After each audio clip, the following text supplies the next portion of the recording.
You'd also want to collect videos where you can. Absolutely. And we have talked about this before. 3 videos have now been made public. There are more, right? There are more. There are more. But I think it's important too, our job in TTSA is not to satisfy the idle curiosity of people out there say, I want to see more videos. That's not what this company is about. This company is about changing the paradigm in which our U.S. government can finally take this issue seriously without worrying about their political survival, right? Allowing Congress to have a conversation, either an open or a closed session, saying, all right, guys, gals, what do we do about this?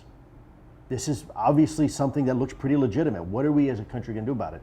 You, executive branch, what are you prepared to do right now to help collect more information and analyze this information? And who's it going to go to?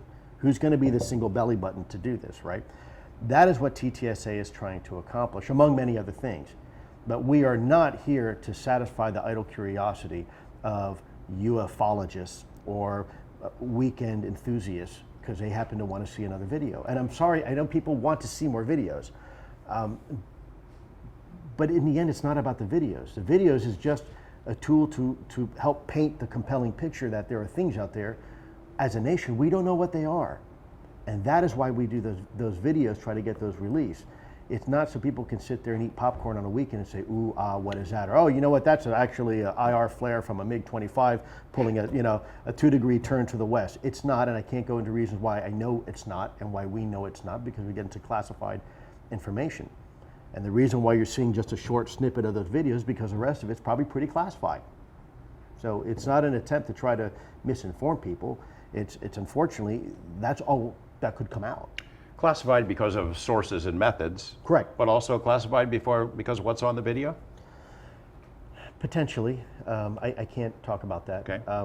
The reason why information is classified is because there is an original classification authority, an organization that has the right to classify something. And these organizations do a pretty good job of classifying things to protect missions and operations, ongoing and people, right?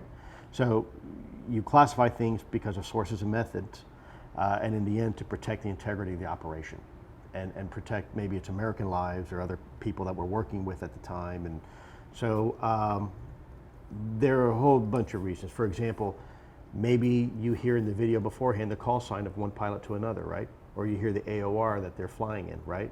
Or the type of mission that they're on, or things like that. Certain capabilities, certain locations, certain operations that we're not prepared to have that conversation yet. A special access program, let's say theoretically, one is created to go after this again. Would a program like that be given access to whatever's around, videos, materials? If it's done correctly, yes. If it has the authority to do so and it's written down that you are now going to be the organization doing this and here are your authorities, then absolutely.